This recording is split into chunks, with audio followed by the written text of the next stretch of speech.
নমস্কার, আমি প্রীতি। আমার নতুন একটি ভিডিওতে আপনাদের সকলকে স্বাগত জানাই। আর শুক্রবার ঘড়িতে সকাল 8টা।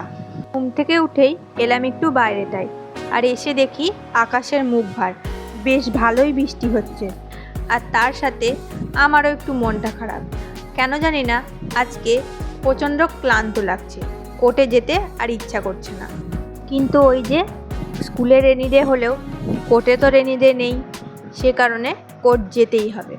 তাই সকালবেলায় উঠে স্নান করে পুজো করে তারপরে চলে এলাম খেতে। এবার খাওয়া দাওয়া সেরে কোর্টে যাওয়ার জন্য রেডি হব। রেডি হচ্ছি বটে, কিন্তু মনটা খালি বলছে আজকে বাড়িতেই থাকি, বাড়িতে একটু রেস্ট নিই। কেন জানি না আজকে শরীরটা ভালো লাগছে না।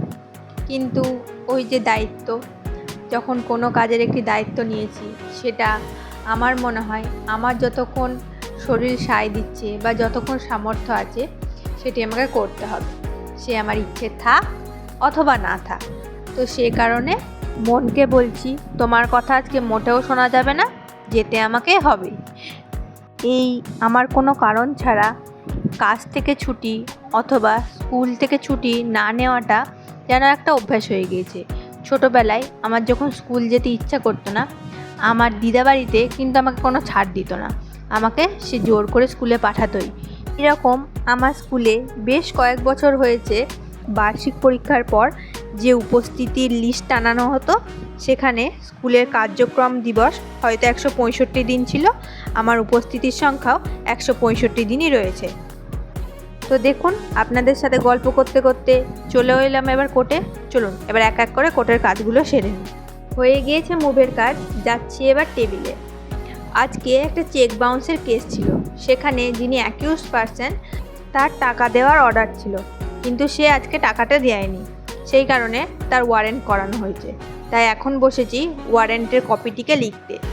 ওয়ারেন্টের কপিটিকে লিখে এবার এটিকে কোর্টরুমে জমা দেব। তারপরে কোর্ট এই কপিটিকে থানায় পাঠাবে। থানায় পাঠানোর পর সেখান থেকে পুলিশ সে অ্যাকিউজড পারসনকে অ্যারেস্ট করে নিয়ে আসবে। এরপরে এই ওয়ারেন্টের কপিটিকে কোর্টে জমা দিয়ে আবার আসবো টেবিলে। এই সারা দিন কোর্টরুম আর টেবিল করতে করতেই আমার দিন পার হয়ে যায়। তো যাই হোক, চলুন এবার ঝটাপট এটাকে লিখে কোর্টরুমে জমা দিয়ে দিই। ঘড়িতে এখন বিকেল 4:30 হয়ে গেছে সব কাজ, ধরলাম এবার বাড়ির পথ। চলুন আজ তবে এখানেই রাখি। সকলে ভালো থাকবেন, সুস্থ থাকবেন। দেখা হবে পরের একটি ভিডিওতে।